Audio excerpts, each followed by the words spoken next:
The Sharing of Flesh by Poul Anderson. Also known as the DIPTEROID phenomenon, this story was originally published in the December 1968 issue of Galaxy magazine. It was republished in the 1969 anthology called For the Future, edited by Harry Harrison, then again many times for various other magazines and anthologies, including Anthropology Through Science Fiction in 1974.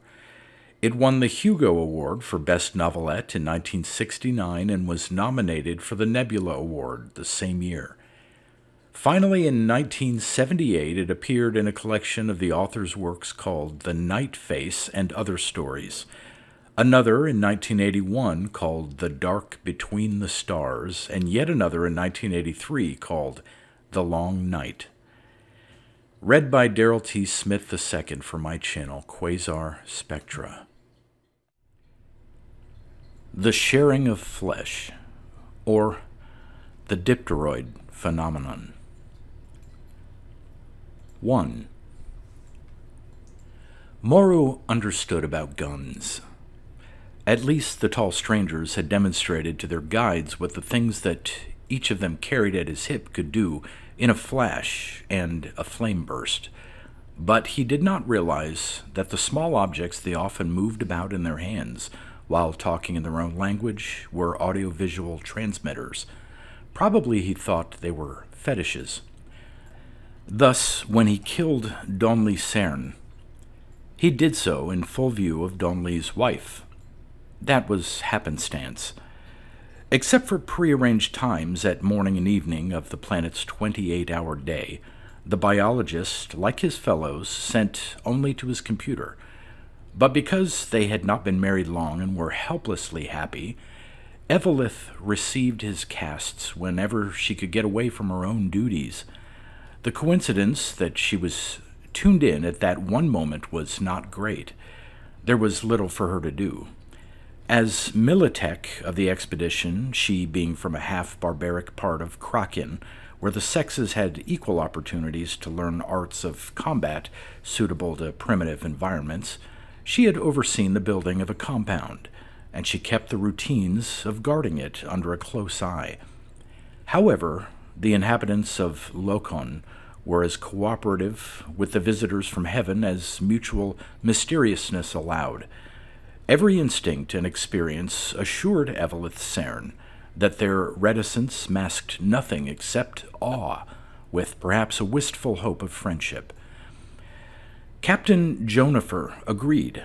Her position having thus become rather a sinecure, she was trying to learn enough about Donley's work to be a useful assistant after he returned from the lowlands. Also, a medical test had lately confirmed that she was pregnant. She wouldn't tell him, she decided, not yet, over all those hundreds of kilometers, but rather when they lay again together. Meanwhile, the knowledge that they'd begun a new life made him a lodestar to her.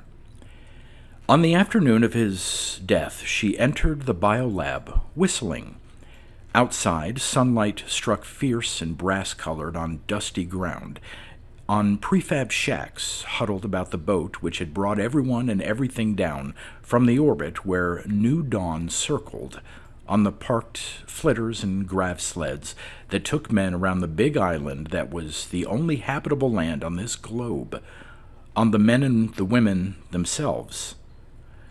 Beyond the stockade, plumy treetops, a glimpse of mud brick buildings, a murmur of voices and mutter of footfalls, a drift of bitter wood smoke, showed that a town of several thousand people sprawled between here and Lake Zello.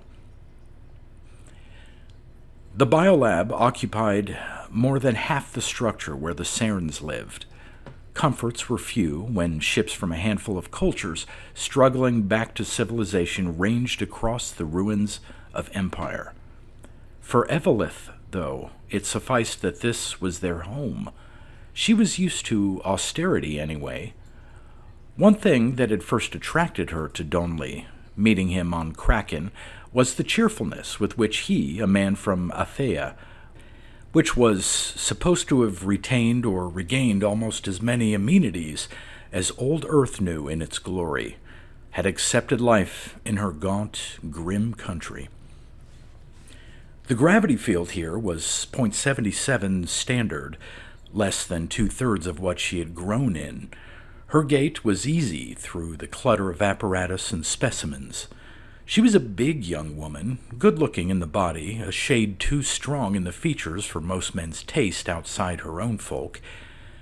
She had their blondness, and on legs and forearms their intricate tattoos. The blaster at her waist had come down through many generations. Otherwise, she had abandoned crack in her costume for the plain coveralls of the expedition. How cool and dim the shack was! She sighed with pleasure, sat down, and activated the receiver. As the image formed, three-dimensional in the air, and Donley's voice spoke, her heart sprang a little. "Appears to be descended from a clover." The image was of plants with green trilobite leaves scattered low among the reddish native pseudo-grasses. It swelled as Donley brought the transmitter near so that the computer might record details for later analysis. Eveleth frowned, trying to recall what... Oh, yes, clover was another of those life forms that man had brought with him from old Earth to more planets than anyone now remembered before the long night fell. Often they were virtually unrecognizable. Over thousands of years, evolution had fitted them to the alien conditions, or mutation and genetic drift had acted on small initial populations in a nearly random fashion.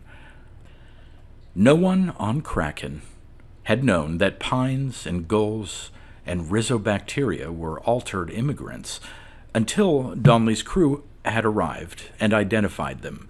Not that he or anybody from this part of the galaxy had yet made it back to the mother world, but the Athean databanks were packed with information, and so was Donley's dear curly head. And there was his hand, huge in the field of view, gathering specimens. She wanted to kiss it. "Patience, patience," the officer part of her reminded the bride. "We're here to work. We've discovered one more lost colony, the most wretched one so far, sunken back to utter primitivism. Our duty is to advise the board whether a civilizing mission is worthwhile, or whether the slender resources that the allied planets can spare had better be used elsewhere, leaving these people in their misery for another 200 or 300 years. To make an honest report, we must study them, their cultures, their world. That's why I'm in the barbarian highlands, and he's down in the jungle among out-and-out savages. Please finish soon, darling."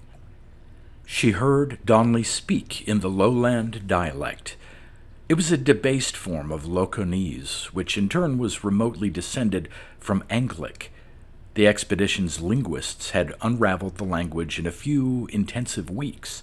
Then all personnel took a brain feed in it. Nonetheless, she admired how quickly her man had become fluent in the Woods Runner's version after mere days of conversation with them. "Are we not coming to the place, Moru? You said the thing was close by our camp." "We're nearly arrived, man from the clouds." A tiny alarm struck within Eveleth. What was going on? Donley hadn't left his companions to strike off alone with a native, had he? Rogar of Lokon had warned them to beware of treachery in those parts. But to be sure, only yesterday the guides had rescued Hamey File when he tumbled into a swift-running river at some risk to themselves. The view bobbed as the transmitter swung in Donley's grasp. It made Eveleth a bit dizzy. From time to time she got glimpses of the broader setting. Forest crowded about a game trail, rust-colored leafage, brown trunks and branches, shadows beyond, the occasional harsh call of something unseen. She could practically feel the heat and dank weight of the atmosphere, smell the unpleasant pungencies. This world, which no longer had a name except world, because the dwellers upon it had forgotten what the stars really were, was ill-suited to colonization. The life it had spawned was often poisonous, always nutritionally deficient. With the help of species they had brought along, men survived marginally. The original settlers doubtless meant to improve matters, but then the breakdown came. Evidence was that their single town had been missiled out of existence, a majority of the people with it, and resources were lacking to rebuild. The miracle was that anything human remained except bones. Now here, man from the clouds. The swaying scene grew steady. Silence hummed from jungle to cabin. "I do not see anything," Donley said at length. "Follow me. I show." Donley put his transmitter in the fork of a tree. It scanned him and Maru while they moved across a meadow. The guide looked childish beside the space traveler, barely up to his shoulder. An old child, though. Near-naked body seamed with scars, and lame in the right foot from some injury of the past. Face wizened in a great black bush of hair and beard. He who could not hunt but could only fish and trap to support his family was even more impoverished than his fellows. He must have been happy indeed when the flitter landed near their village, and the strangers offered fabulous trade goods for a week or two of being shown around the countryside. Donley had projected the image of Moru's straw hut for Evelith, the pitiful few possessions, the woman already worn out with toil, the surviving sons who, at ages said to be about 7 or 8, which would equal 12 or 13 standard years, were shriveled gnomes. Rogar seemed to declare, the Lokanese tongue was by no means perfectly understood yet, that the lowlanders would be less poor if they weren't such a vicious lot, tribe forever at war with tribe. But really, Evelith thought, what possible menace can they be?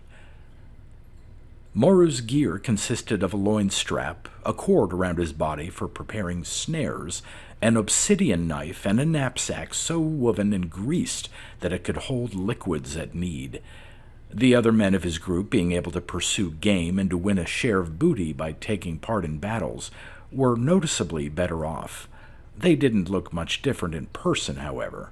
Without room for expansion, the island populace must be highly inbred. The dwarfish man squatted, parting a shrub with his hands. "Here," he grunted, and stood up again. Evelith knew well the eagerness that kindled in Donley. Nevertheless, he turned around, smiled straight into the transmitter, and said in Athenian, "Maybe you're watching, dearest. If so, I'd like to share this with you. It may be a bird's nest." She remembered, vaguely, that the existence of birds would be an ecologically significant datum. What mattered was what he had just said to her. Oh, yes, she wanted to cry. But his group had only 2 receivers with them, and he wasn't carrying either. She saw him kneel in the long, ill-colored vegetation. She saw him reach with the gentleness she also knew into the shrub, easing its branches aside. She saw Moru leap upon his back, the savage wrapped legs about Donley's middle. His left hand seized Donley's hair and pulled the head back. The knife flew back in his right. Blood spurted from beneath Donley's jaw. He couldn't shout, not with his throat gaping open. He could only bubble and croak while Moru haggled the wound wider. He reached blindly for his gun. Moru dropped the knife and caught his arms. They rolled over in that embrace. Donley threshed and flopped in the spouting of his own blood. Moru hung on. The brush trembled around them and hid them until Moru rose red and dripping, painted, panting, and Evelith screamed into the transmitter beside her. into the universe, and she kept on screaming and fought them when they tried to take her away from the scene in the meadow where Moro went about his butcher's work, until something stung her with coolness, and she toppled into the bottom of the universe, whose stars had all gone out forever. 2. Hamey File said through white lips, "No, of course we didn't know till you alerted us. He and that creature were several kilometers from our camp. Why didn't you let us go after him right away?" "Because of what we'd seen on the transmission," Captain Jonifer replied. "Cern was irretrievably dead. You could have been ambushed, arrows in the back or something, pushing down those narrow trails. Best stay where you were, guarding each other, till we got a vehicle to you." File looked past the big gray-haired man, out the door of the command hut, to the stockade and the unpitying noon sky. "But what that little monster was doing meanwhile—" Abruptly he closed his mouth. With equal haste, Jonifer said, "The other guides ran away. You've told me as soon as they sensed you were angry. I've just had a report from Kalaman. His team flitted to the village. It's deserted. The whole tribe's pulled up stakes, afraid of our revenge, evidently. Though it's no large chore to move when you can carry your household goods on your back and weave a new house in a day." Eveleth leaned forward. "Stop evading me," she said. "What did Moro do with Donley that you might have prevented if you'd arrived in time?" File continued to look past her. Sweat gleamed in droplets on his forehead. "Nothing, really," he mumbled. "Nothing that mattered, once the murder itself had been committed." "I meant to ask you what kind of services you want for him, Lieutenant Cern," Jonifer said to her. "Should the ashes be buried here or scattered in space after we leave, or brought home?" Eveleth turned her gaze full upon him. "I never authorized that he be cremated, Captain," she said slowly. "No, but, well, be realistic. You were first under anesthesia, then heavy sedation while we recovered the body. Time had passed. We've no facilities for cosmetic repair, nor any extra refrigeration space. And in this heat..." Since she had been led out of sickbay, there had been a kind of numbness in Eveleth. She could not entirely comprehend the fact that Donley was gone. It seemed as if at any instant yonder doorway would fill with him, sunlight across his shoulders, and he would call to her, laughing, and console her for a meaningless nightmare she had. That was the effect of the psycho drugs. She knew and damned the kindliness of the medic. She felt almost glad to feel a slow rising anger. It meant the drugs were wearing off. By evening she would be able to weep. "Captain," she said, "I saw him killed.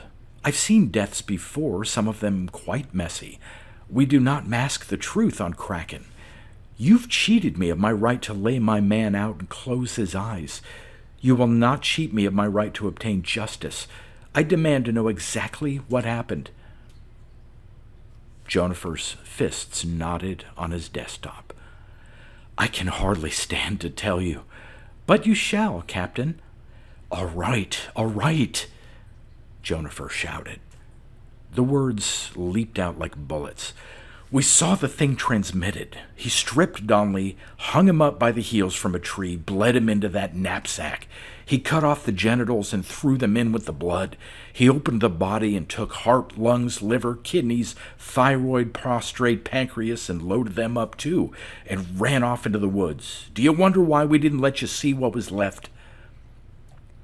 "The Locaneves warned us against the jungle dwellers," File said dully. "We should have listened, but they seemed like pathetic dwarfs, and they did rescue me from the river.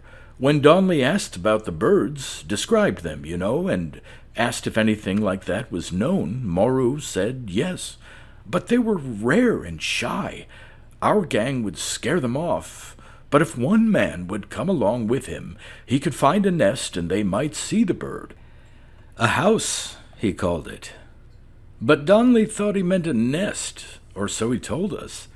It had been a talk with Moreau when they happened to be a ways offside, in sight but out of earshot. Maybe that should have alerted us. Maybe we should have asked the other tribesmen, but we did not see any reason to. I mean, Donley was bigger, stronger, armed with a blaster.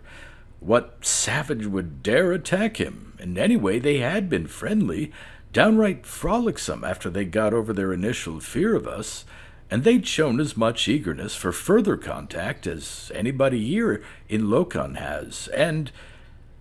His voice trailed off. Did he steal tools or weapons? Eveleth asked. No, Jonifer said. I have everything your husband was carrying, ready to give you. File said, I don't think it was an act of hatred. Moreau must have had some superstitious reason. Jonifer nodded.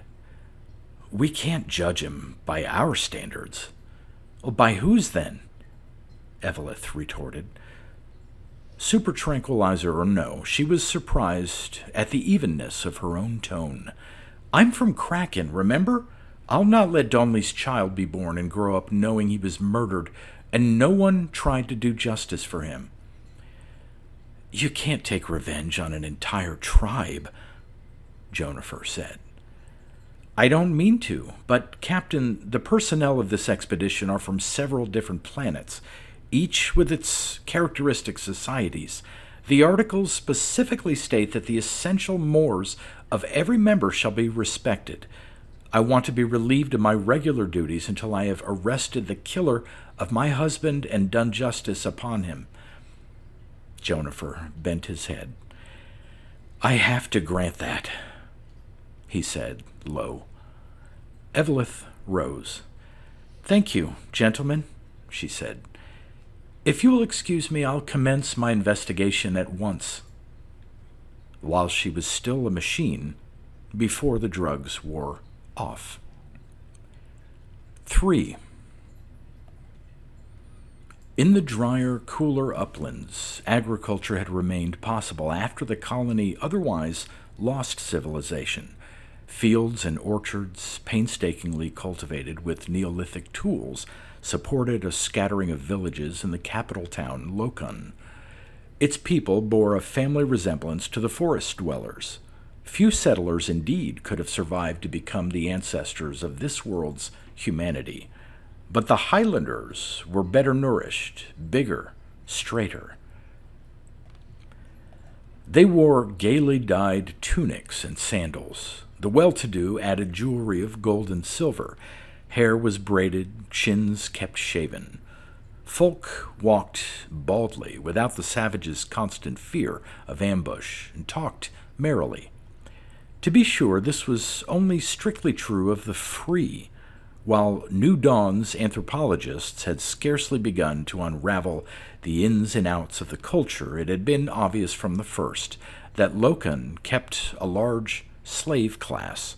Some were sleek household servants, more toiled, meek, and naked in the fields, the quarries, the mines, under the lash of overseers and the guard of soldiers whose spearheads and swords were of ancient imperial metal. But none of the space travelers was unduly shocked. They had seen worse elsewhere. Historical databanks described places in olden time called Athens, India, America. Eveleth strode down twisted, dusty streets between the gaudily painted walls of cubical, windowless adobe houses. Commoners going about their tasks made respectful salutes, although no one feared any longer that the strangers meant harm. She did tower above the tallest man. Her hair was colored like metal, and her eyes like the sky. She bore lightning at her waist, and none knew what other godlike powers. Today, soldiers and noblemen also genuflected, while slaves went on their faces. Where she appeared, the chatter and clatter of everyday life vanished. The business of the market plaza halted when she passed the booths. Children ceased their games and fled. She moved in silence, akin to the silence in her soul. Under the sun and the snow cone of Mount Burus, horror brooded. For by now Lokan knew that a man from the stars had been slain by a lowland brute, and what would come of that? Word must have gone ahead to Rogar, though, since he awaited her in his house by Lake Zello, next to the sacred place. He was not king or council president or high priest, but he was something of all three, and it was he who dealt most with the strangers. His dwelling was the usual kind, larger than average, but dwarfed by the adjacent walls. Those enclosed a huge compound filled with buildings where none of the outworlders had been admitted. Guards in scarlet robes and grotesquely carved wooden helmets stood always at its gates. Today, their number was doubled, and others flanked Rogar's door. The lake shone like polished steel at their backs. The trees along the shore looked equally rigid. Rogar's major domo, a fat, elderly slave, prostrated himself in the entrance as Evelith neared. "If the heaven-born will deign to follow this unworthy one, Clev Rogar is within." The guards dipped their spears to her. Their eyes were wide and frightened. Like the other houses, this turned inward. Rogar sat on a dais in a room opening on a courtyard. It seemed doubly cool and dim by contrast with the glare outside. She could scarcely discern the frescoes on the walls or the patterns on the carpet. They were crude art, anyway. Her attention focused on Rogar. He did not rise, that not being a sign of respect here. Instead, he bowed his grizzled head above folded hands. The major domo offered her a bench, and Rogar's chief wife set a bombilla of herb tea by her before vanishing. "Be greeted, Clev," Evelith said formally. "Be greeted, heaven-born." Alone now, shadowed from the cruel sun, they observed a ritual period of silence. Then, "This is terrible what has happened, heaven-born," Rogar said. "Perhaps you do not know that my white robe and bare feet signify mourning as for one of my own blood." "That is well done," Evelith said. "We shall remember." The man's dignity faltered. "You understand that none of us had anything to do with the evil, do you not? The savages are our enemies too. They are vermin. Our ancestors caught some and made them slaves, but they are good for nothing else. I warned your friends not to go down among those we have not tamed." "Their wish was to do so," Evelith replied. "Now my wish is to get revenge for my man." She didn't know if this language included a word for justice. No matter. Because of the drugs, which heightened the logical faculties, while they muffled the emotions, she was speaking Lokanese quite well enough for her purposes. "We can get soldiers and help you kill as many as you choose," Rogar offered. "Not needful. With this weapon at my side, I alone can destroy more than your army might. I want your counsel and help in a different matter. How can I find him who slew my man?" Rogar frowned. "The savages can vanish into trackless jungles, heaven-born." "Can they vanish from other savages, though?" "Ah, shrewdly thought, heaven-born. Those tribes are endlessly at each other's throats. If we can make contact with one, its hunters will soon learn for you where the killer's people have taken themselves." His scowl deepened. "But he must have gone from them to hide until you have departed our land. A single man might be impossible to find. Lowlanders are good at hiding, of necessity." "What do you mean by necessity?" Rogar showed surprise at her failure to grasp what was obvious to him. "Why, consider a man out hunting," he said. "He cannot go with companions after every kind of game, or the noise and scent would frighten it away, so he is often alone in the jungle.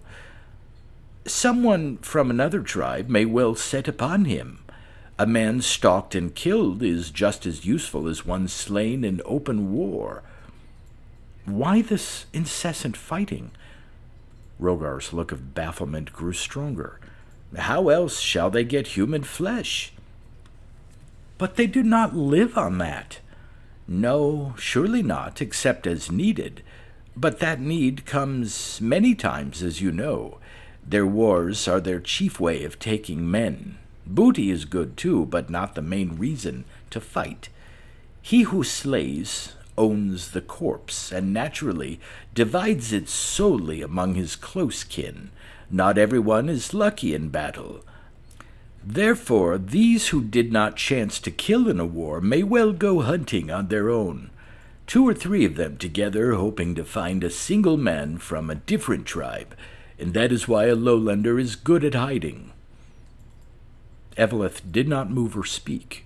Rogar drew a long breath and continued trying to explain.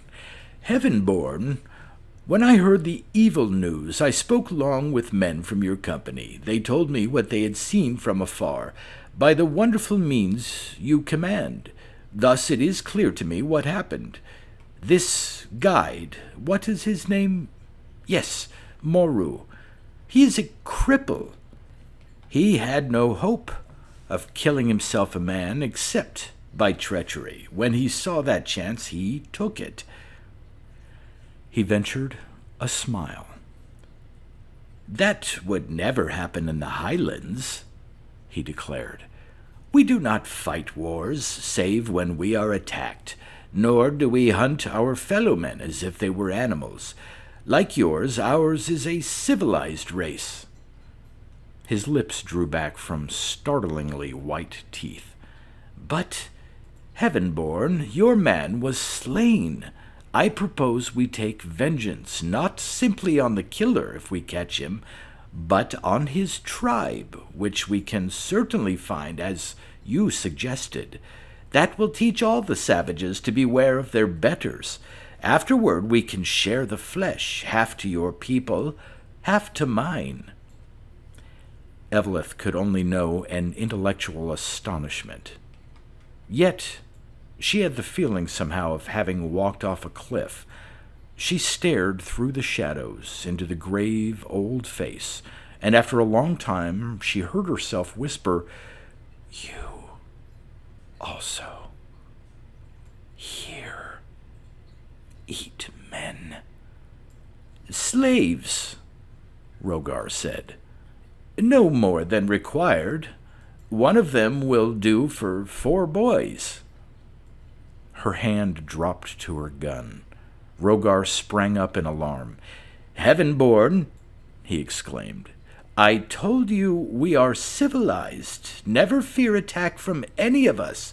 We... She rose too, high above him. Did he read judgment in her gaze? Was the terror that snatched him on behalf of his whole people? He cowered from her, sweating and shuddering. "Heavenborn, believe me, you have no quarrel with Lokan.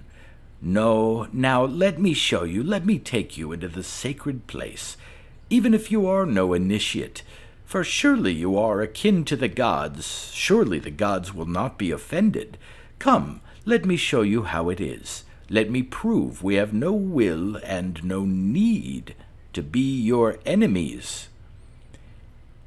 There was the gate that Rogar opened for her in that massive wall.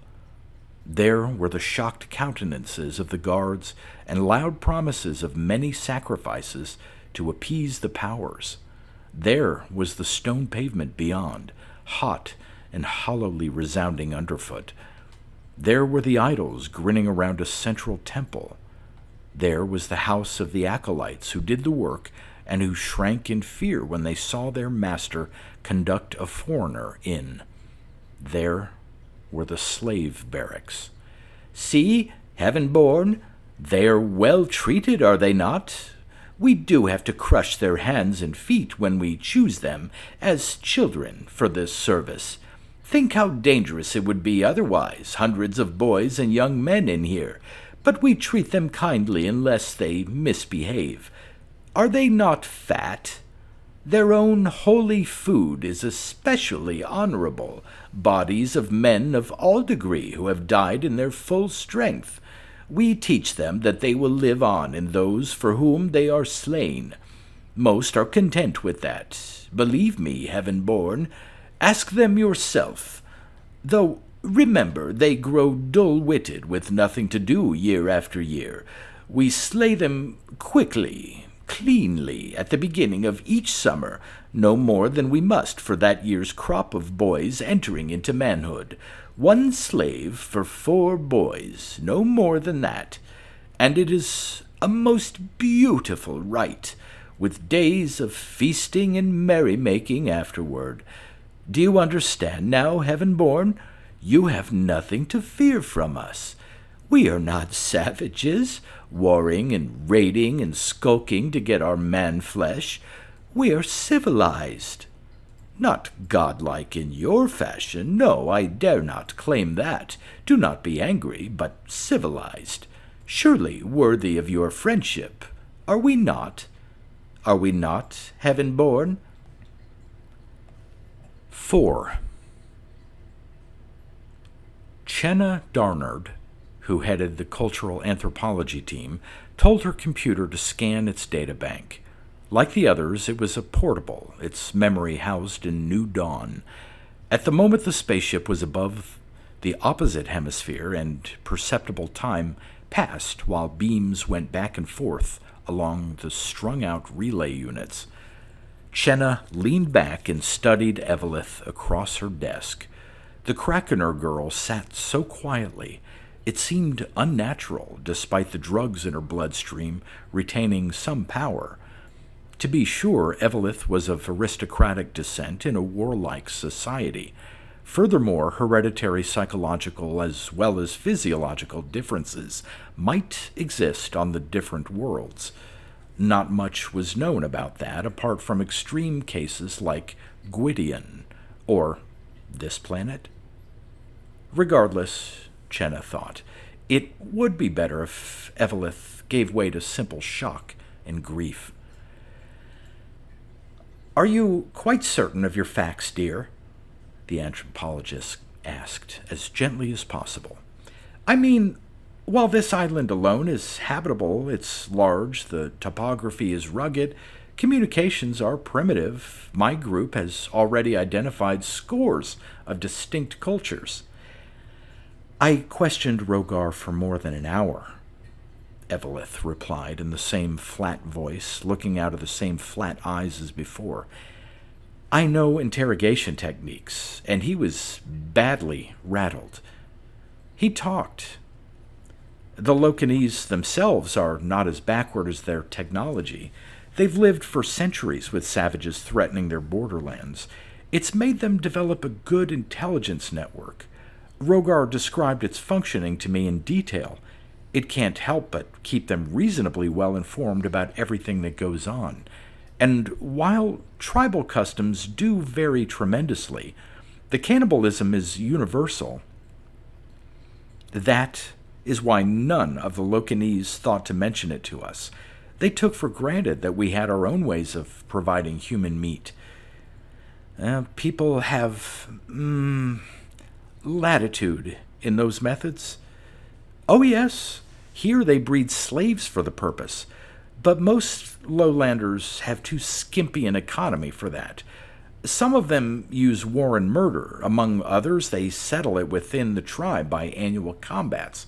Or, well, who cares? The fact is that everywhere in this country, in whatever fashion it may be, the boys undergo a puberty rite that involves eating an adult male.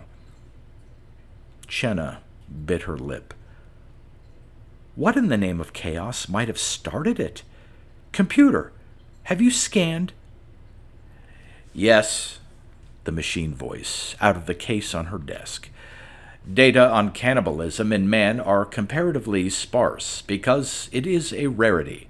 On all planets hitherto known to us, it is banned and has been throughout their history, although it is sometimes considered forgivable as an emergency measure when no alternative means of preserving life is available.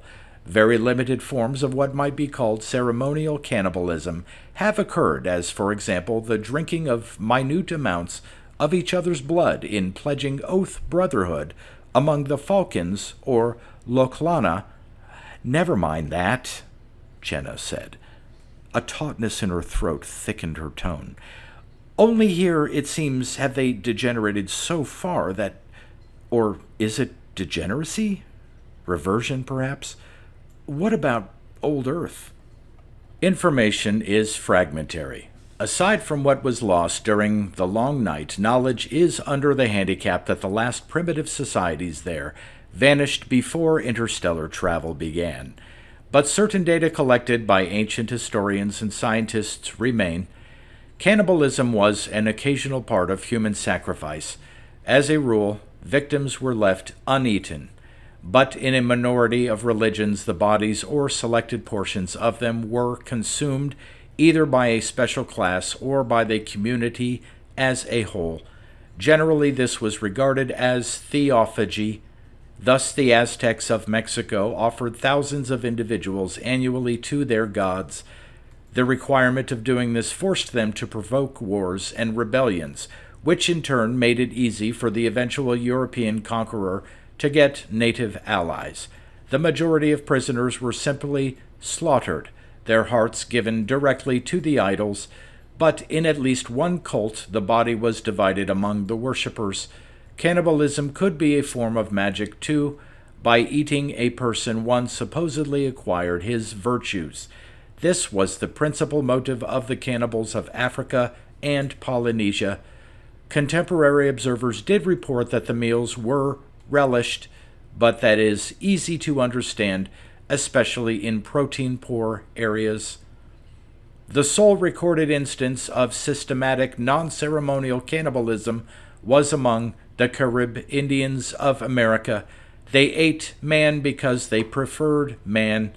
They were especially fond of babies and used to capture women from their tribes for breeding stock. Male children of these slaves were generally gelded to make them docile and tender. In large part because of strong aversion to such practices, the Europeans exterminated the Caribs to the last man. The report stopped. Chenna grimaced.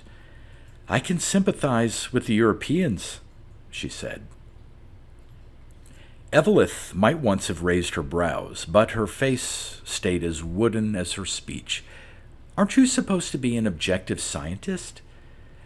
Yes, still there is such a thing as value judgment. And they did kill Donley. Not they, one of them. I shall find him. He's nothing but a creature of his culture, dear, sick with his whole race. Chenna drew a breath, struggling for calm. Obviously the sickness has become a behavioral basic, she said. I dare say it originated in Lokan. Cultural radiation is practically always from the more to the less advanced peoples, and on a single island, after centuries, no tribe has escaped the infection. The Lokanese later elaborated and rationalized the practice. The savages left its cruelty naked. But Highlander or Lowlander, their way of life is founded on that particular human sacrifice. Can they be taught differently?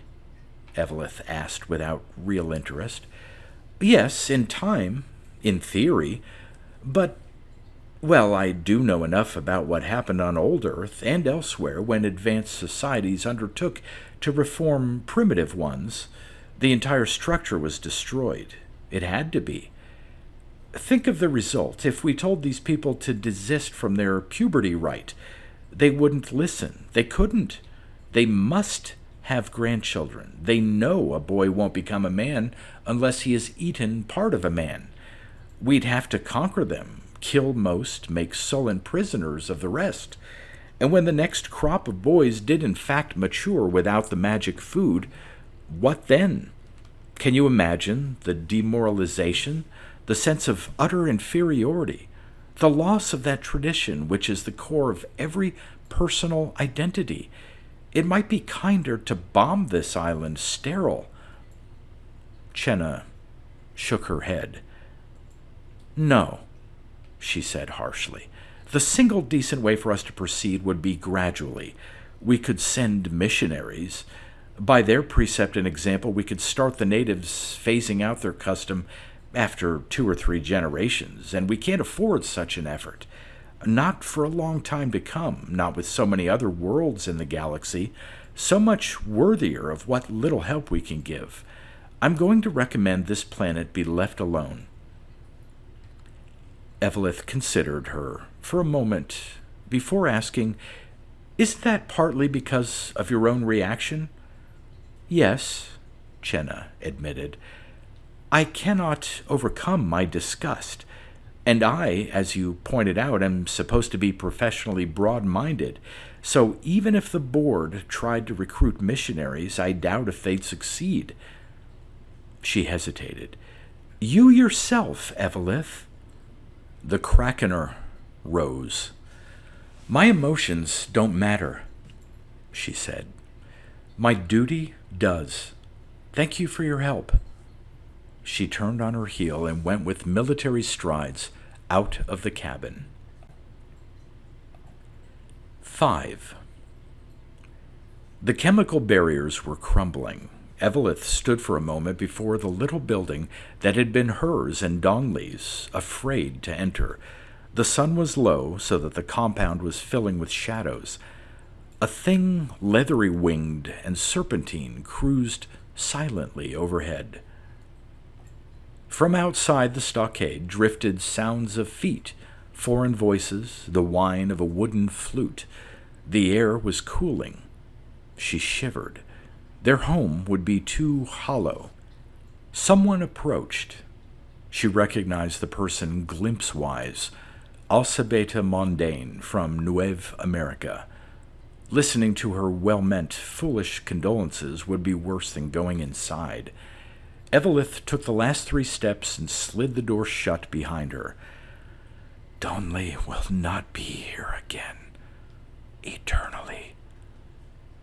But the cabin proved not to be empty to him. Rather, it was too full. That chair where he used to sit, reading that worn volume of poetry which she could not understand and teased him about. That table across which he had toasted her and tossed kisses. That closet where his clothes hung, that scuffed pair of slippers, that bed, it screamed of him. Evelith went fast into the laboratory section and drew the curtain that separated it from the living quarters.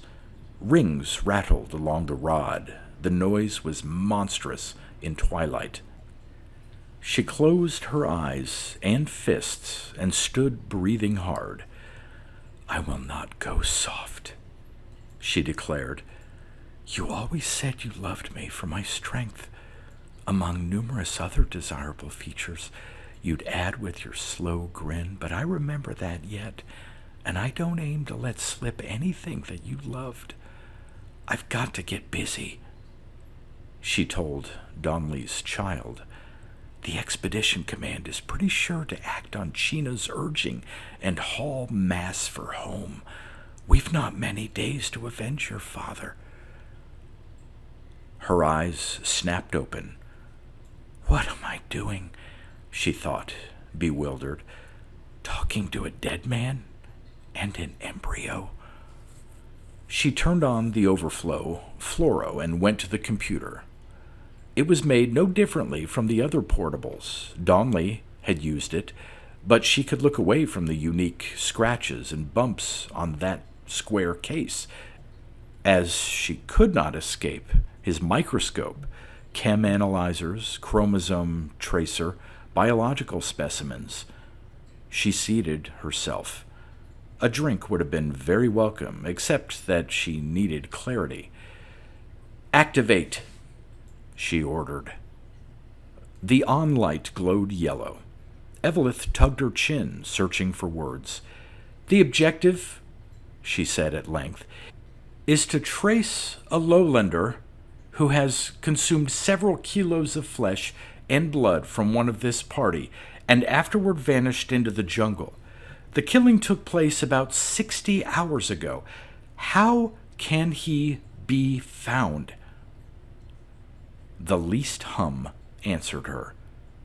She imagined the links to the mazer and the ferry, up past the sky to the nearest orbiting relay unit, to the next, around the bloated belly of the planet, by ogre sun and inhuman stars, until the pulses reached the mothership, then down to an unliving brain that routed the question to the appropriate databank, then to the scanners whose resonating energies flew from molecule to distorted molecule, identifying more bits of information than it made sense to number, data garnered from hundreds or thousands of entire worlds, data preserved through the wreck of empire and the dark ages that followed, data going back to an old Earth that perhaps no longer existed. She shied from the thought and wished herself back on dear, stern Kraken. "We will go there," she promised Donley's child. "You will dwell apart from these too many machines and grow up as the gods meant you should." "Query," said the artificial voice, "of what origin was the victim of this assault?" Evelith must wet her lips before she could reply. "Athean. He was Donley Cern, your master. In the event, the possibility of tracking the desired local inhabitant may exist. The odds will now be computed. In the interim, do you wish to know the basis of the possibility?" Yes." "Native Athean biochemistry developed in a manner quite parallel to Earth's," said the voice. "And the early colonists had no difficulty in introducing terrestrial species. Thus they enjoyed a friendly environment where populations soon grew sufficiently large to obviate the danger of racial change through mutation and/or genetic drift. In addition, no selection pressure tended to force change. Hence, the modern Athean human is little different from his ancestors of Earth, on which account his physiology and biochemistry are known in detail. This has been essentially the case on most colonized planets for which records are available. Where different breeds of men have arisen, it has generally been because the original settlers were highly selected groups. Randomness and evolutionary adaptation to new conditions have seldom produced radical changes in biotype. For example, the robustness of the average krakener is a response to comparatively high gravity. His size aids him in resisting cold. His fair complexion is helpful beneath a sun poor in ultraviolet. But his ancestors were people who already had the natural endowments for such a world. His deviations from their norm are not extreme. They do not preclude his living on more Earth-like planets or interbreeding with the inhabitants of these. Occasionally, however, larger variations have occurred. They appear to be due to a small original population or to unterrestroid conditions, or both. The population may have been small because the planet could not support more, or have become small as the result of hostile action when the empire fell. In the former case, genetic accidents had a chance to be significant. In the latter, radiation produced a high rate of mutant births among survivors. The variations are less apt to be in gross anatomy than in subtle endocrine and enzymatic qualities which affect the physiology and psychology. Well-known cases include the reaction of the guidiona to nicotine and certain indoles, and the requirement of the Ithrians for trace amounts of lead. Sometimes the inhabitants of two planets are actually intersterile because of their differences. While this world has hitherto received the sketchiest of examinations, Evelyn was yanked out of a reverie into which the lecture had led her. Certain facts are clear. Few terrestrial species have flourished. No doubt others were introduced originally but died off after the technology to maintain them was lost. Man has thus been forced to depend on autochthonous life for the major part of his food. This life is deficient in various elements of human nutrition. For example, the only vitamin C appears to be in immigrant plants. Cern observed that the people consume large amounts of grass and leaves from those species, and that fluoroscopic pictures indicate this practice has measurably modified the digestive tract.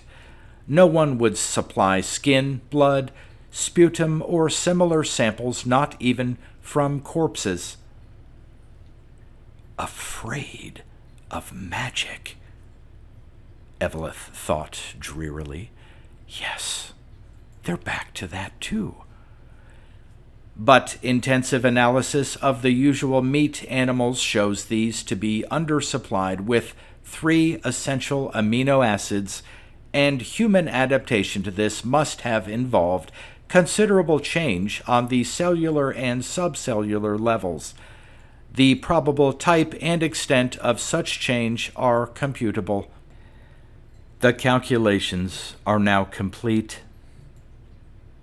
As the computer resumed, Evelyn gripped the arms of her chair and could not breathe. While the answer is subject to fair probability of success, in effect, Athean flesh is alien here.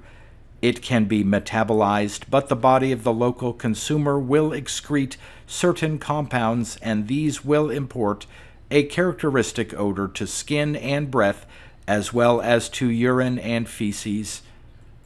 The chance is good that it will be detectable by neo-freeholder technique at distances of several kilometers after 60 or 70 hours, but since the molecules in question are steadily being degraded and dissipated, speed of action is recommended.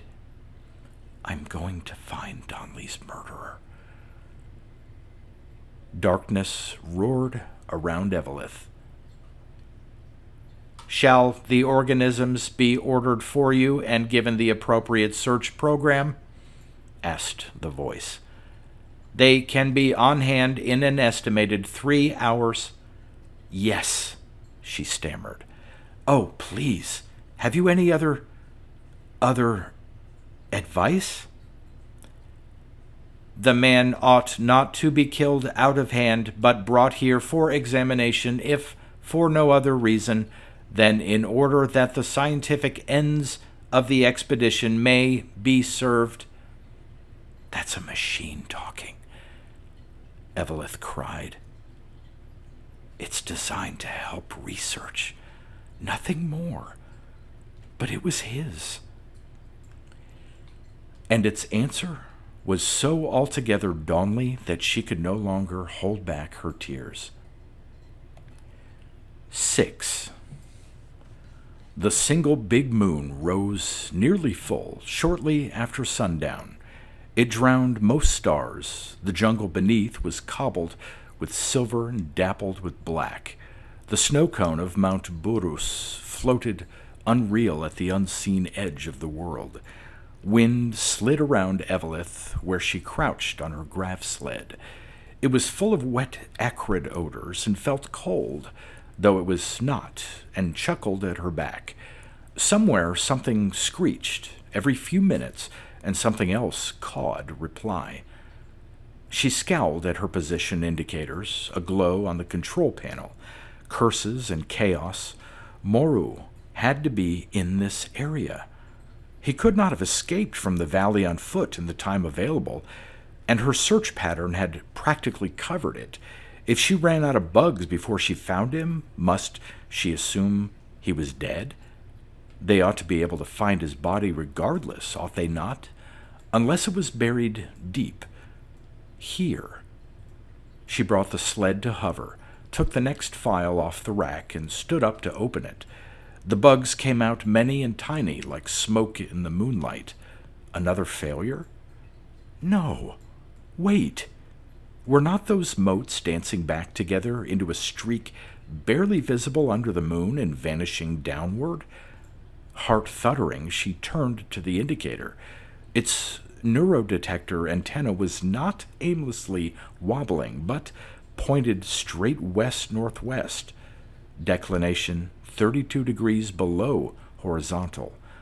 Only a concentration of the bugs could make it behave like that, and only the particular mixture of molecules to which the bugs had been presensitized, in several parts per million or better, would make them converge on the source. Yah! She couldn't help the one hawk yell. But thereafter she bit her lips shut. Blood trickled unnoticed down her chin and drove the sled in silence. The distance was a mere few kilometers. She came to a halt above an opening in the forest. Pools of scummy water gleamed in its rank growth. The trees made a solid-seeming wall around. Eveleth clapped her night goggles down off her helmet and over her eyes. A lean-to became visible. It was hastily woven from vines and withies, huddled against a pair of the largest trees to let their branches hide it from the sky. The bugs were entering. Eveleth lowered her sled to a meter off the ground and got to her feet again. A stun pistol slid from its sheath into her right hand. Her left rested on the blaster. Morrow's two sons groped from the shelter.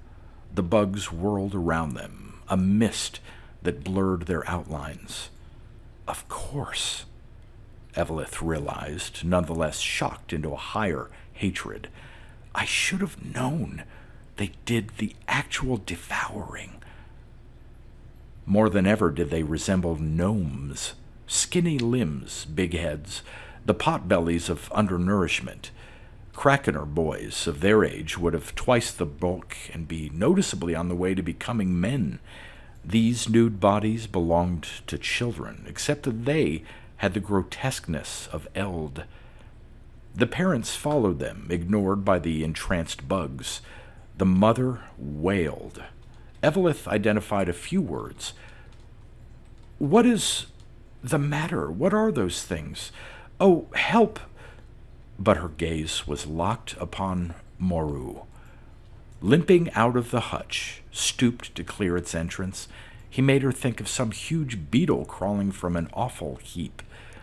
But she would know that bushy head, though her brain were coming apart.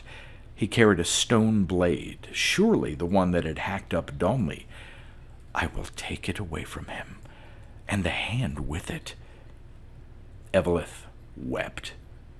I will keep him alive while I dismantle him with these, my own hands, and in between times he can watch me flay his repulsive spawn. The wife's scream broke through. She had seen the metal thing and the giant that stood on its platform, with skull and eyes shimmering beneath the moon. I have come for you who killed my man, Eveleth said. The mother screamed anew and cast herself before the boys. The father tried to run around in front of her, but his lame foot twisted under him, and he fell into a pool. As he struggled out of its muck, Eveleth shot the woman. No sound was heard. She folded and lay moveless. "Run!" Moreau shouted. He tried to charge the sled. Evelith twisted a control stick. Her vehicle whipped in a circle, heading off the boys. She shot them from above, where Moreau couldn't quite reach her. He knelt beside the nearest, took the body in his arms, and looked upward. The moonlight poured relentlessly across him.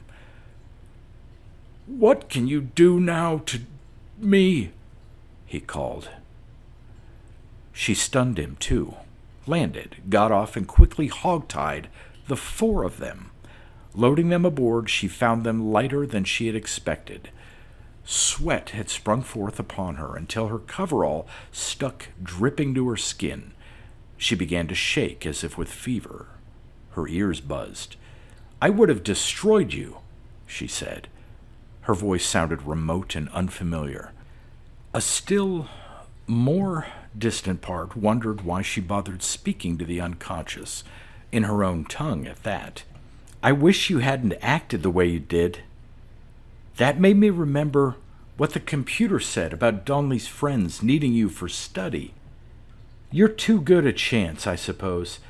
After your doings, we have the right, under Allied rules, to make prisoners of you, and none of his friends are likely to get maudlin about your feelings. Oh, they won't be inhuman. A few cell samples, a lot of tests, anesthesia where necessary, nothing harmful, nothing but a clinical examination as thorough as facilities allow. No doubt you'll be better fed than at any time before, and no doubt the medics will find some pathologies they can cure for you. In the end, Moreau, they'll release your wife and children." She stared into his horrible face. "I am pleased," she said, "that to you who won't comprehend what is going on, it will be a bad experience. And when they're finished, Moreau, I will insist on having you at least back. They can't deny me that. Why, your tribe itself has, in effect, cast you out, right? My colleagues won't let me do more than kill you, I'm afraid, but on this I will insist." She gunned the engine and started toward Lacon as fast as possible to arrive while she felt able to be satisfied with that much. 7. And the days without him, and the days without him. The nights were welcome. If she had not worked herself quite to exhaustion, she could take a pill. He rarely returned in her dreams, but she had to get through each day and would not drown him in drugs. Luckily, there was a good deal of work involved in preparing to depart when the expedition was short-handed and on short notice. Gear must be dismantled, packed, ferried to the ship, and stowed. New Dawn herself must be readied, numerous systems recommissioned and tested. Her militechnic training qualified Evelith to double as mechanic, boat jockey, or loading gang boss. In addition, she kept up the routines of defense in the compound. Captain Jonifer objected mildly to this. "Why bother, Lieutenant? The locals are scared blue of us. They've heard what you did, and this coming and going through the sky, robots and heavy machinery in action, floodlights after dark. I'm having trouble persuading them not to abandon their town." "Let them," she snapped. "Who cares?" "We did not come here to ruin them, Lieutenant." "No. In my judgment, though, Captain, they'll be glad to ruin us if we present the least opportunity. Imagine what special virtues your body must have." Jonifer sighed and gave in. But when she refused to receive Rogar the next time she was planet-side, he ordered her to do so and to be civil. The Clev entered the biolab section. She would not have him in her living quarters. With a gift held in both hands, a sword of imperial metal. She shrugged. No doubt a museum would be pleased to get the thing. "Lay it on the floor," she told him. Because she occupied the single chair, he stood. He looked little and old in his robe. "I came," he whispered, "to say how we of Locan rejoice that the Heaven-born has won her revenge." "Is winning it," she corrected. He could not meet her eyes. She stared moodily at his faded hair. "Since the Heaven-born could easily find those she wished, she knows the truth in the hearts of us, of Locan, that we never intended harm to her folk." That didn't seem to call for an answer. His fingers twisted together. "Then why do you forsake us?" he went on. "When first you came, when we had come to know you and you spoke our speech, you said you would stay for many moons, and after you would come others to teach and trade. Our hearts rejoiced.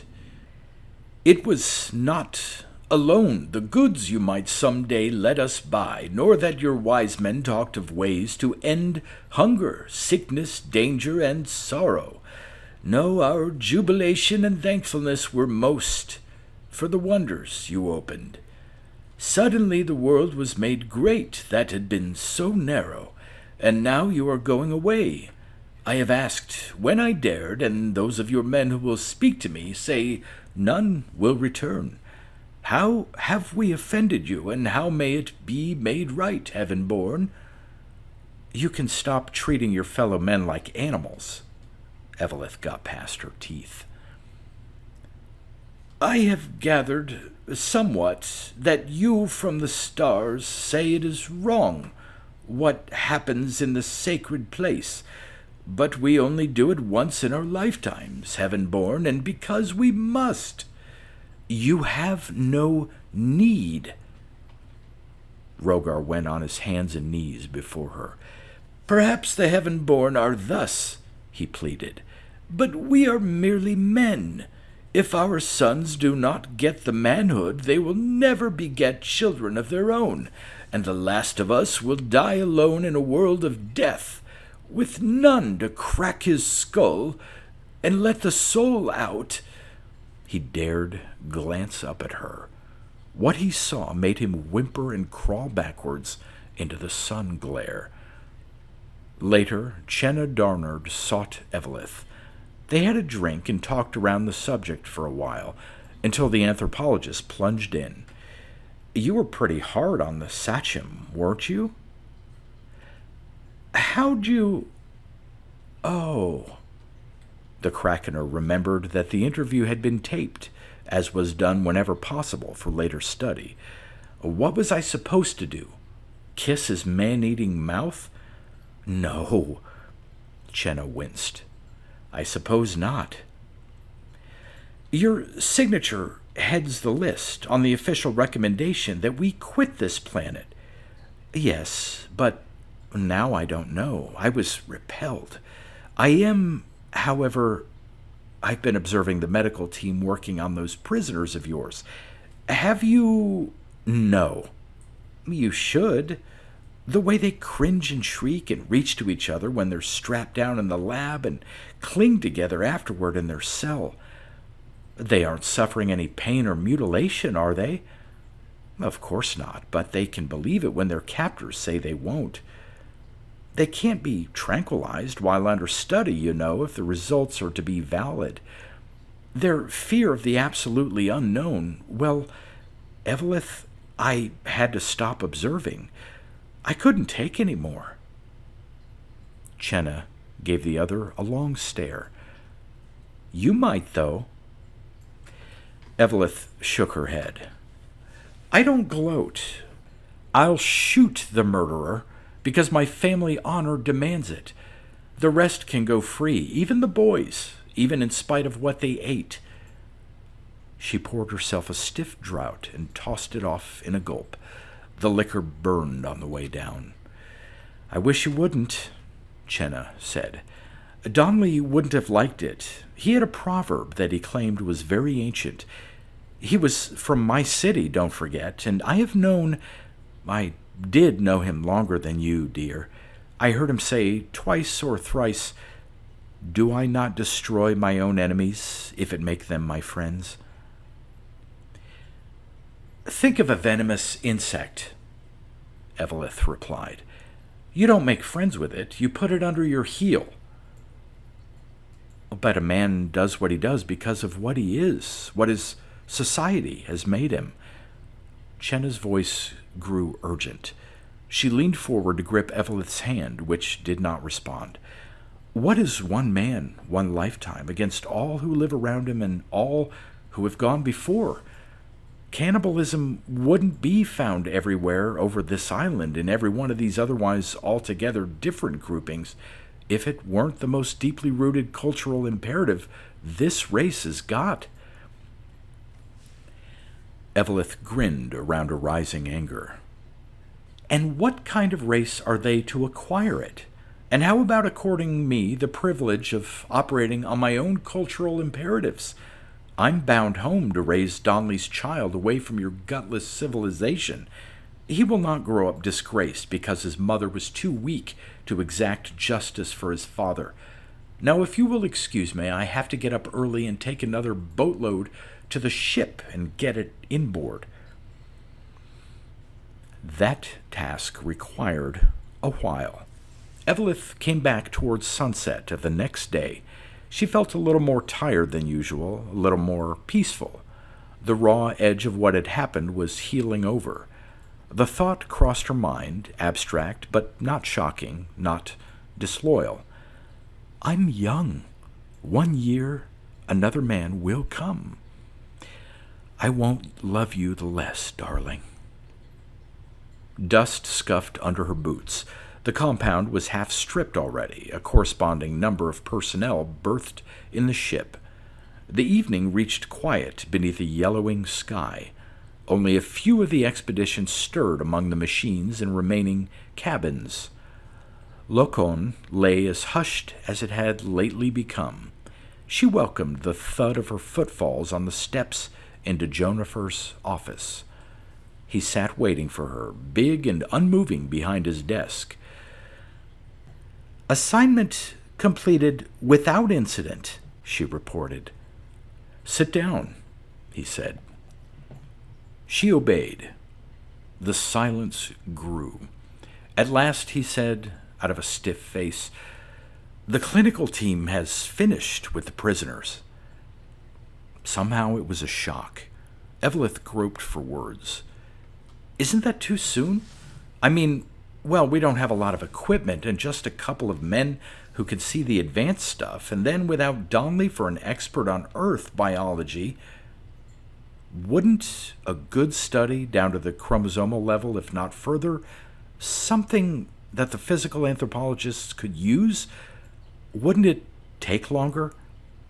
That's correct, Jonifer said. Nothing of major importance was found. Perhaps something would have been if Uden's team had any inkling of what to look for. Given that, they could have made hypotheses and tested them in a whole organism context and come to some understanding of their subjects as functioning beings. You're right, Donley Cern had the kind of professional intuition that might have guided them. Lacking that, and with no particular clues and no cooperation from those ignorant, terrified savages, they had to grope and probe almost at random. They did establish a few digestive peculiarities, nothing that couldn't have been predicted on the basis of ambient ecology. But then why had they stopped? We won't be leaving for another week at the earliest. They did so on my orders, after Uden had shown me what was going on and said he'd quit regardless of what I wanted. What? Oh. Scorn lifted Evelith's head. You mean the psychological torture? Yes. I saw that scrawny woman secured to a table. Her head, her body were covered with leads to the meters that clustered around her and clicked and hummed and flickered. She didn't see me. Her eyes were blind with fear. I suppose she imagined her soul was being pumped out. Or maybe the process was worse for being something she couldn't put a name to. I saw her kids in a cell, holding hands. Nothing else left for them to hold on to in their total universe. They're just at puberty. What'll this do to their psychosexual development? I saw their father lying drugged beside them after he'd tried to batter his way straight through the wall. Uden and his helpers told me how they'd tried to make friends and failed, because naturally the prisoners know they're in the power of those who hate them with a hate that goes beyond the grave. Jonifer paused. There are decent limits to everything, Lieutenant, he ended, including science and punishment, especially when, after all, the chance of discovering anything else unusual is slight. I ordered the investigation terminated. The boys and their mother will be flown to their home area and released tomorrow. Why not today? Eveleth asked, foreseeing his reply. I hoped, Jonifer said, that you'd agree to let the man go with them. No. In the name of God, your God. Eveleth looked away from him. I won't enjoy it, Captain. I'm beginning to wish I didn't have to. But it's not as if Donley'd been killed in an honest war or feud, or he was slaughtered like a pig. That's the evil in cannibalism. It makes a man nothing but another meat animal. I won't bring him back, but I will somehow even things by making the cannibal nothing but a dangerous animal that needs shooting. I see. Jonifer, too, stared long out of the window. In the sunset light, his face became a mask of brass. Well, he said, finally, coldly, under the charter of the Alliance and the articles of this expedition, you leave me no choice, but we will not have any ghoulish ceremonies, and you will not deputize what you have done. The prisoner will be brought to your place privately after dark. You will dispose of him at once and assist in cremating the remains. Eveleth's palms grew wet. I never killed a helpless man before. But he did, it answered. Understood, Captain, she said. Very good, Lieutenant. You may go up and join the mess for dinner if you wish. No announcements to anyone. The business will be scheduled for... Jonifer glanced at his watch. Set to local rotation. 2,600 hours. Eveleth swallowed around a clump of dryness. Isn't that rather late? On purpose, he told her. I want the camp asleep. His glance struck hers. And want you to have time to reconsider. No! She sprang erect and went for the door. His voice pursued her. Donley would have asked you for that. 8. Night came in and filled the room. Eveleth didn't rise to turn on the light. It was as if this chair, which had been Donley's favorite, wouldn't let her go. Finally, she remembered the psycho-drugs. She had a few tablets left. One of them would make the execution easy to perform. No doubt Jonifer would direct that Moreau be tranquilized. Now, at last, before they brought him here, so why should she not give herself calmness? It wouldn't be right. Why not? I don't know. I don't understand anything any longer. Who does? Moreau alone. He knows why he murdered and butchered a man who trusted him. Eveleth found herself smiling wearily into the darkness. He has superstition for his sure guide. He's actually seen his children display the first signs of maturity. That ought to console him a little.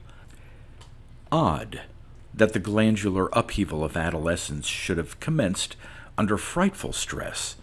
One would have expected a delay instead. True, the captives had been getting a balanced diet for a change, and medicine had probably eliminated various chronic low-level infections. Nonetheless, the fact was odd. Besides, normal children under normal conditions would not develop the outward signs beyond mistaking in this short a time. Donley would have puzzled over the matter. She could almost see him, frowning, rubbing his forehead, grinning one-sidedly with the pleasure of a problem. "I'd like to have a go at this myself," she heard him telling Uden over a beer and a smoke. "Might turn up an angle." "How?" the medic would have replied. "You're a general biologist. No reflection on you, but detailed human physiology is out of your line."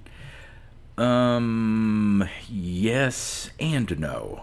My main job is studying species of terrestrial origin and how they've adapted to new planets. By a remarkable coincidence, man is included among them." But Donley was gone, and no one else was competent to do his work, to be any part of him, but she fled from that thought and from the thought of what she must presently do. She held her mind tightly to the realization that none of Uden's team had tried to apply Donley's knowledge. As Jonifer remarked, a living Donley might well have suggested an idea, unorthodox and insightful, that would have led to the discovery of whatever was there to be discovered, if anything was. Uden and his assistants were routineers. They hadn't even thought to make Donley's computer ransack its databanks for possibly relevant information. Why should they when they saw their problem as strictly medical? And to be sure, they were not cruel. The anguish they were inflicting had made them avoid whatever might lead to ideas demanding further research. Donley would have approached the entire business differently from the outset. Suddenly, the gloom thickened. Evelyn fought for breath. Too hot and silent here. Too long a wait. She must do something, or her will would desert her, and she would be unable to squeeze the trigger. She stumbled to her feet and into the lab. The fluoro blinded her for a moment when she turned it on. She went to his computer and said, "Activate." Nothing responded but the indicator light. The windows were totally black. Clouds outside shut off moon and stars. "What?" The sound was a curious croak, but that brought a releasing gall. "Take hold of yourself, you blubbering idiot, or you're not fit to mother the child you're carrying." She could then ask her question. What explanations in terms of biology can be devised for the behavior of the people on this planet? Matters of that nature are presumably best explained in terms of psychology and cultural anthropology, said the voice. Maybe, Evelyn said, and maybe not. She marshaled a few thoughts and stood them firm amidst the others roiling in her skull. The inhabitants could be degenerate somehow, not really human. I want Moru to be. Scan every fact recorded about them, including the detailed clinical observations made on 4 of them in the past several days. Compare with basic terrestrial data. Give me whatever hypotheses look reasonable. She hesitated. Correction, I mean possible hypotheses, anything that does not flatly contradict established facts. We've used up the reasonable ideas already.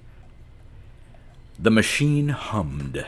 Evelyn closed her eyes and clung to the edge of the desk. Donley, please help me. At the other end of forever, the voice came to her.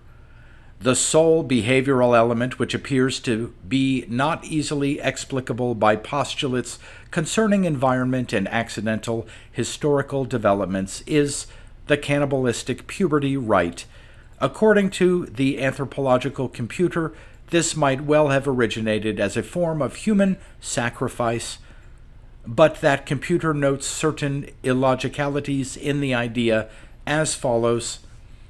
On old Earth, sacrificial religion was normally associated with agricultural societies which were more vitally dependent on continued fertility and good weather than hunters.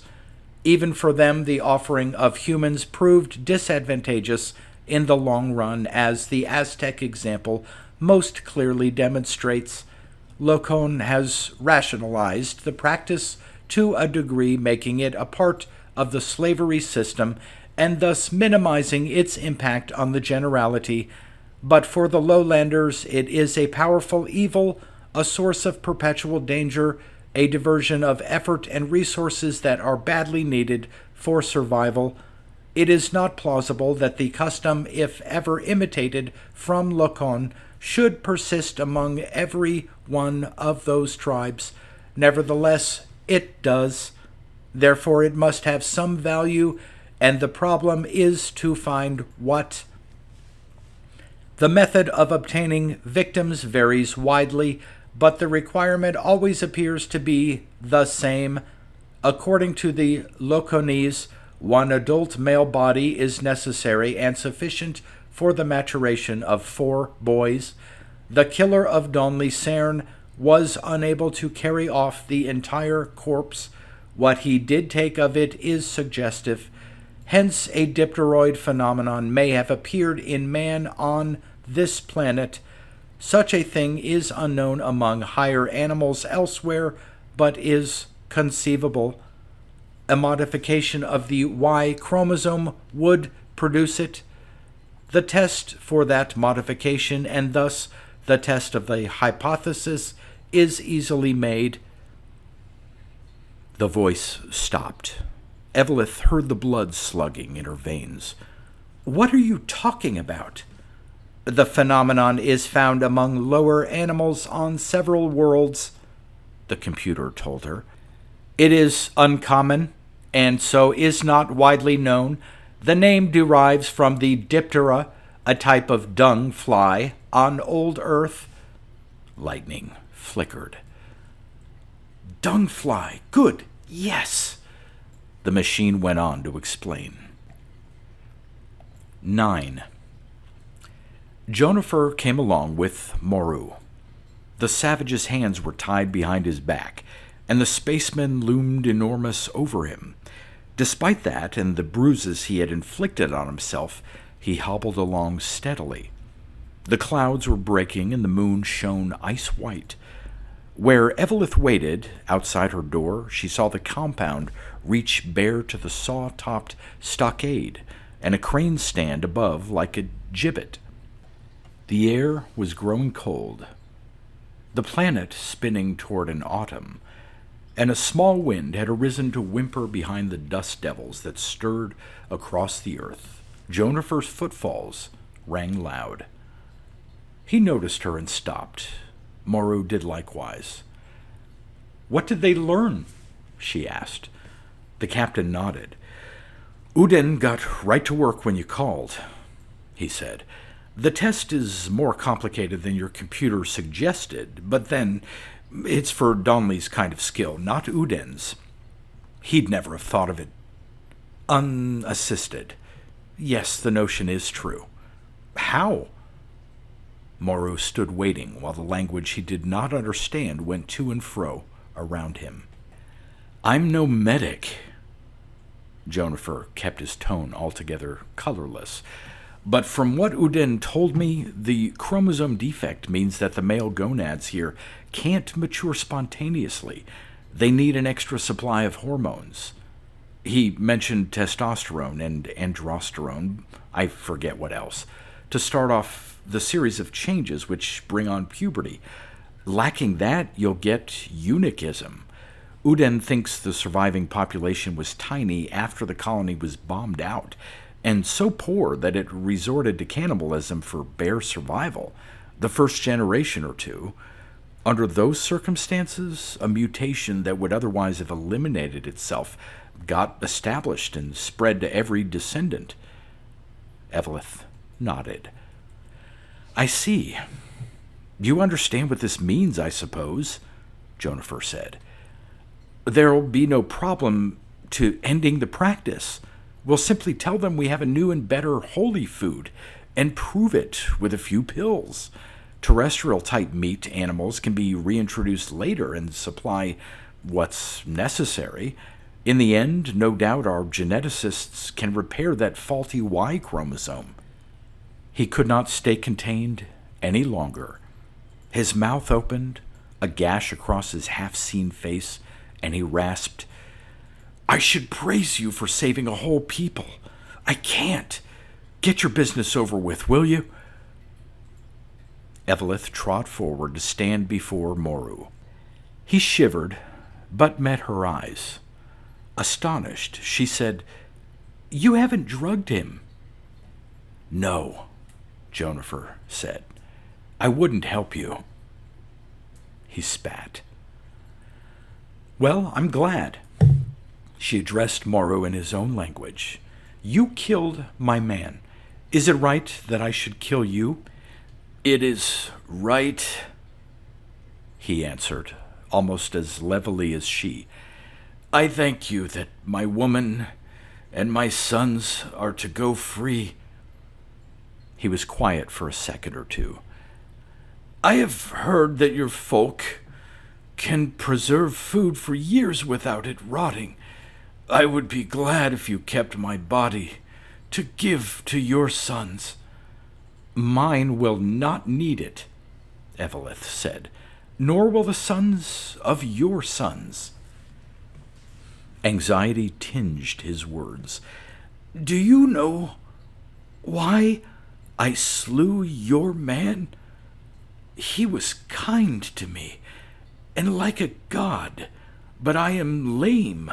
I saw no other way to get what my sons must have, and they must have it soon or would be too late, and they could never become men. He taught me, Eveleth said, how much it is to be a man. She turned to Jonifer, who stood tense and puzzled. I had my revenge, she said in Donley's tongue. What? His question was a reflexive noise. After I learned about the DIPTEROID phenomenon, she said, all that was necessary was for me to keep silent. Moru, his children, his entire race would go on being prey for centuries, maybe forever. I sat for half an hour, I think, having my revenge. And then? Jonifer asked. I was satisfied and could start thinking about justice, Eveleth said. She drew a knife. Moru straightened his back. She stepped behind him and cut his bonds. Go home, she said. Remember him.